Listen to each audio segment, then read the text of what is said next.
Hello, guys, and welcome to this episode of the Brawlcasters. I'm James. That's Alex. We are bringing our combined 50 years of martial arts experience and 4 years of calling fights together to the internet to give you YouTube's funniest fight commentary. How are we feeling on this fine day, Alex? I'm feeling good, man. I'm feeling good. By the time this drops, football season will almost be upon us, guys. So I love football season, fantasy football too. So it'll be a lot of fun this year. I get to talk a lot of shit about my fantasy team and my real team, hopefully. Yeah. You know, I've heard a great name for fantasy football, fairy tale football. Love that. Fairy tale football? Yeah. Yeah, I like that better. Fairy tale. Welcome to fairy tale football, guy. I enjoyed that. It's always funny during fantasy, like me and you met Justin before and some of my best friends. You met them before. You met him briefly at a show. He got into it with a guy in the fantasy league, and the guy was like, I'm gonna fuck you up, all this stuff over fantasy. Yeah. Just because Justo was trolling the shit out of him. And I was like, hey man, chill out. And this guy was he just went on a tangent about how he's gonna like whoop my ass and all that. And I was like, oh bro, like you don't gotta take it there. Like we're talking about fantasy. And he just kept on. I was like, you can pull up to the gym anytime you want. And then all of a sudden when I sent the address for the gym, it was like, fuck you. I was like, bro. I would have beat your ass, old man. Yeah. You and I've had this discussion. And it's something that irks me to no end. Like those tough guys, like who are just like, what, bro? What, bro? And I'm like, do you not know what I do all day, every day? Like, well, it's funny because my aunt was in that league, and she was at work when that argument went on, and then she came back from work and she texted him like, hey, he will actually whoop your ass. And then after that point, it was already too late, and I was like, no, there's no water under the bridge. You're all ready to beat up my friend. Yeah. And now that I'm like, what's up? Now it's, oh no, it doesn't have to go physical. And I'm like, bro, you being a bitch. It's like, remember, there's that clip that's been floating on the internet for a while, and it's the dad in like the like salmon color shorts with his shirt off, walking to the guy like, fuck you up. That guy, you know. Yeah. And like, he does nothing, and it's like, you just like out of the guy, and then turned around and walked away. Yeah. And like, you're declaring like you won a fight. Bro, you did nothing. You literally, I don't want to, like, I'm not saying you did nothing in that, like, you did nothing to declare. You literally did zero. Yeah, you did. You just at him real quick, and that was it. Yeah, and like, what did he flinch? Like, okay, you made him flinch.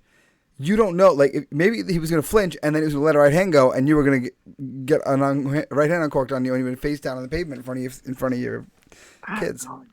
Like, this irks me to no end. I know you listened to my other podcast, Sensei's Weekly Mindset, and I recently went on a tirade about something you and I have discussed on this show, self-promotion, and how, like, the idea, it's something about combat sports. Yeah. Because it's, like, in combat sports, you and I have had this experience many times, where we are out in polite company, and people will be like, oh, you train? Yeah, I train. And they always ask this question: you think you can beat me out?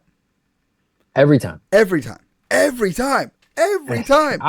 And you're like, yeah, I could. I always give the exact same reply. Man, yeah, but like, we don't got to do that. That's it. I'm like, I do always do the yeah, like, yeah.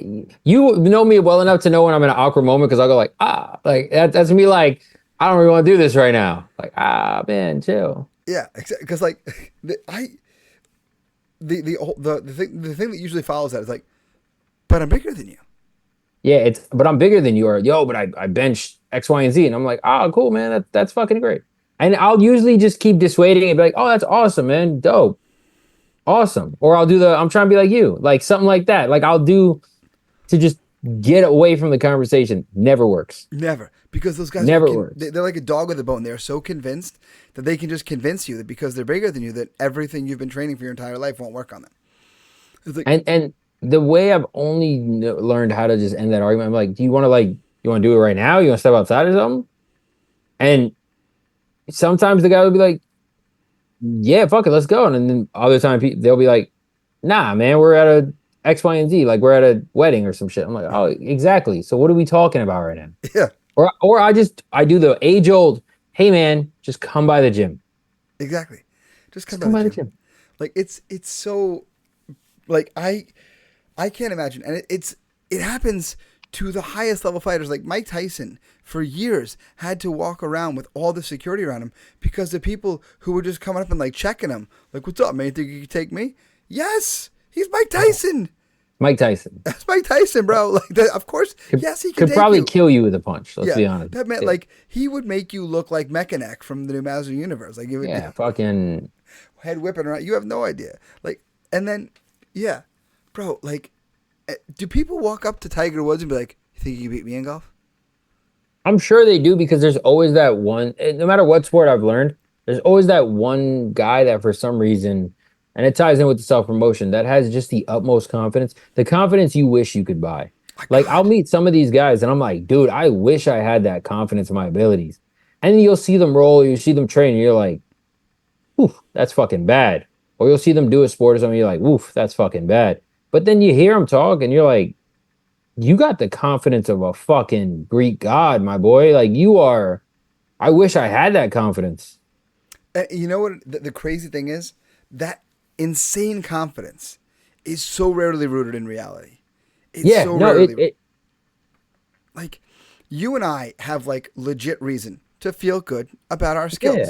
It is continually recognized by others. We have yeah, coaches, we have training partners, so on and so forth, who reinforce to us that we're actually good at martial arts.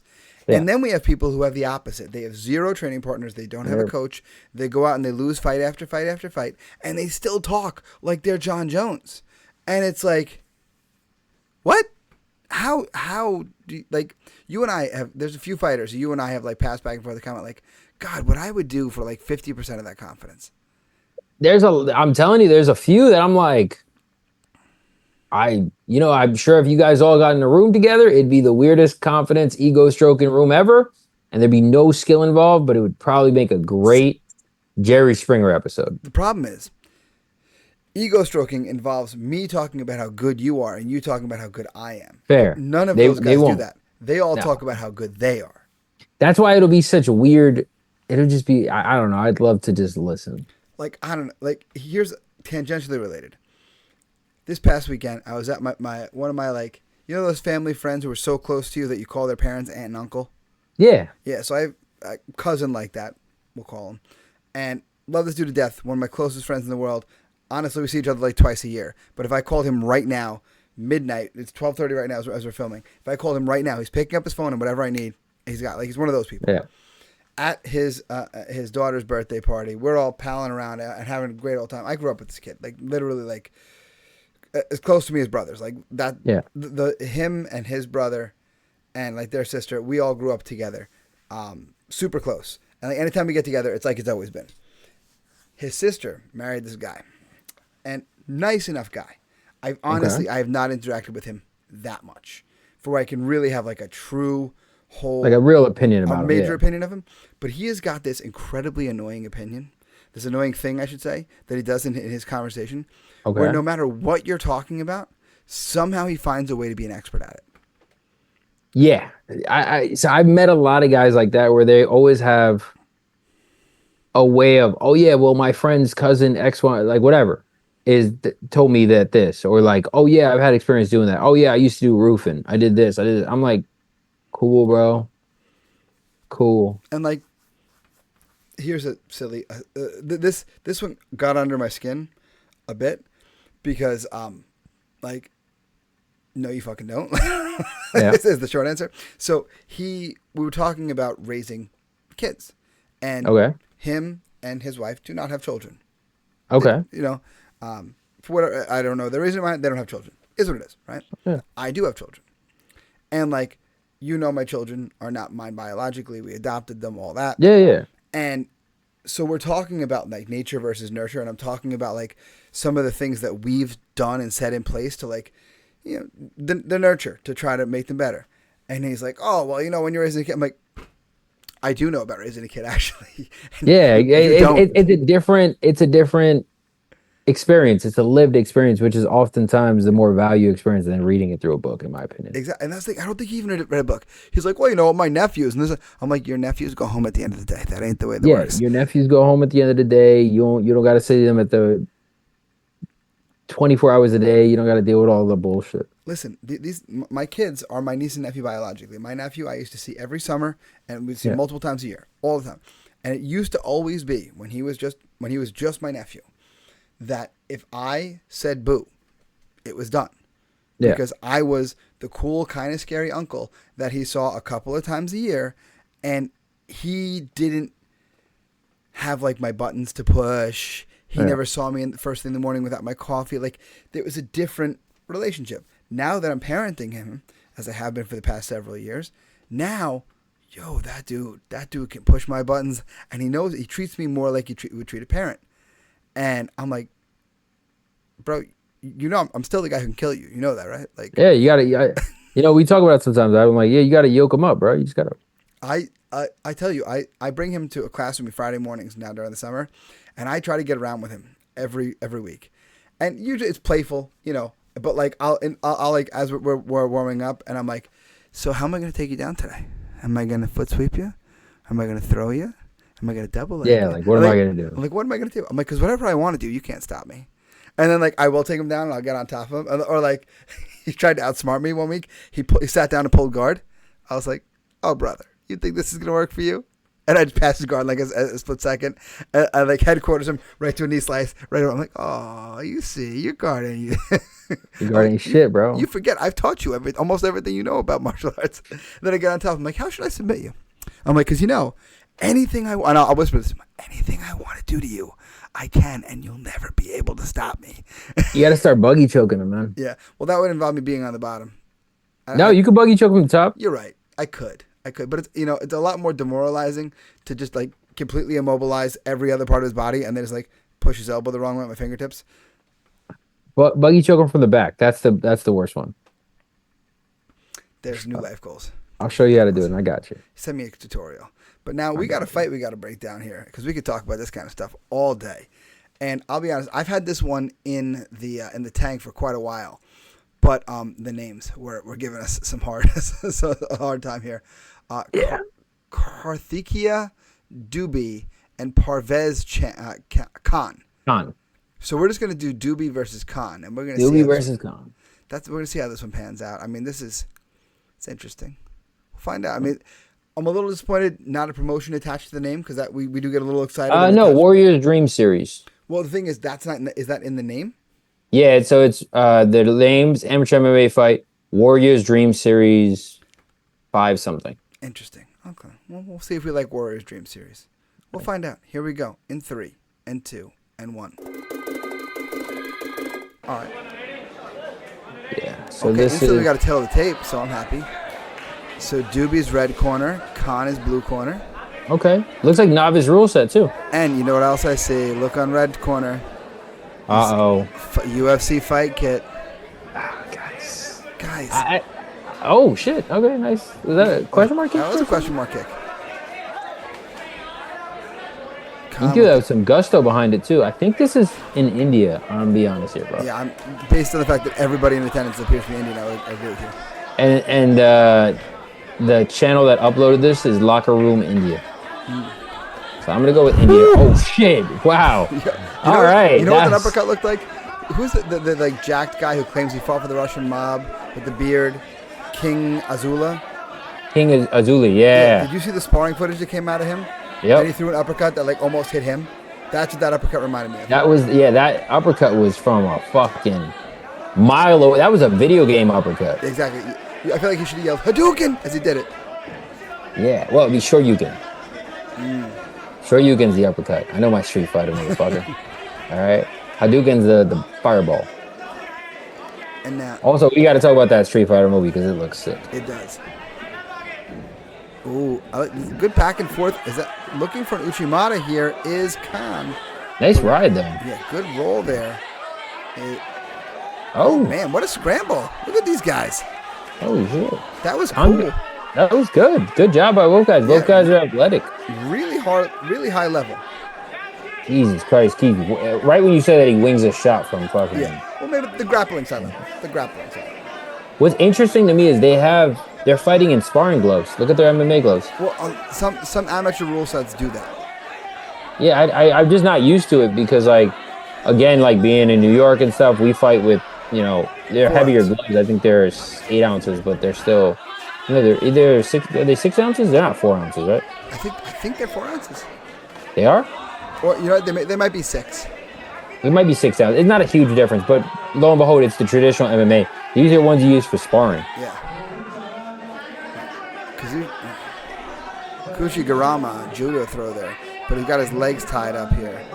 Yeah, he's in like a scarf hold position, but his legs tried and just gave up his back there. Dubey had the legs hooked in there, taking the back here. Hips are a little high, but he still looks like he's going after the neck a little bit. Oh, they ground and pound to the head, it looks like. Yeah, body triangle. He's in on the neck here. Is Dubey. Nice job peeling, though. Yeah, and now palm to palm. Thought about tapping. Tap, bro. Yeah, tap. It sucked. You had no great defense there. You already caught. Wow. So maybe the UFC fight kit doesn't work in India. The curse. Oh, wait, is that not UFC fight kit? Look at the logos. No, it's not UFC fight kit. We were deceived. The curse did not apply. We were deceived. It did look like the UFC fight kit. It did. Nice gear, though. Yeah. I like the guy shook his hand through the cage. That was quite a... Yeah, that was wild. How big are the fucking gaps? Holy shit. You could pass that camel up through there. Good Lord. You shouldn't be able to do that. What the fuck? Good. Good choke, though. Good finish. Good. Honestly, good. Yeah. Both guys built a brawl. Good scramble, too. That scramble was incredible. Yeah, that scramble was really, really good stuff. And that was what? That was Dubey that won? Dubey won, and Khan was our consolation fighter there. See, but Khan did well. Like, Khan, I know he kind of hung his head there, but like he just made a big mistake. And sometimes, we talk about it a lot. I've been cornering a fighter recently, and he had some really good rounds. And then in a recent round, he got submitted late in the round, like under 20 seconds of the round, he got submitted. And he was like, "Fuck!" And I was like, it's funny. We were simulating a fight, and I was like, "You did 3 rounds. I had you win in 2 of them." And then that last one, you got subbed in under 30 seconds, not because you were losing that round, just because you made a dumbass mistake. Yeah. And that was it. Just one dumbass mistake snowballed and caused him to get caught in a submission. I don't want to say too much, but caught him to get caught in a submission. And then he would have lost the round in that one. And it was, I'm glad that happened in training because he learned the lesson of like, you got to be smart the entire fight. Yeah. And see, that is the kind of the thing. Is mistakes do snowball in martial arts. It's not like it's a thing where you can... Sometimes you can cover your butt. But like, if that mistake gets caught, then it snowballs. And it just avalanches and it becomes worse and worse and worse. Yeah, and before you know it, you're in a sub and you're like, holy shit, what's going on? Well, what's going on is you just got tapped out with a rear naked choke. Yeah. But you know what just happened to you guys? You guys just witnessed another amazing episode of the Brawlcasters. So make sure you guys subscribe, get your new episodes right as they drop. Make sure you guys leave a like and a comment on the video. Tell us if you also thought it was a UFC fight kit. Let us know. If you were deceived as well that you thought it was a UFC fight kit, I want to know. I want to make sure we're not alone in that. If there's fights you want us to call, a promotion, anything else, let us know what you thought about this promotion. What was this promotion called again, Alex? Warrior's Dream. If you like this fight promotion, let us know. We'll go looking for more of these. Yeah, other than that, guys, share the episodes. Brawlcasters.printful.me. Get your merch. But other than that, guys, until next time, brawl on.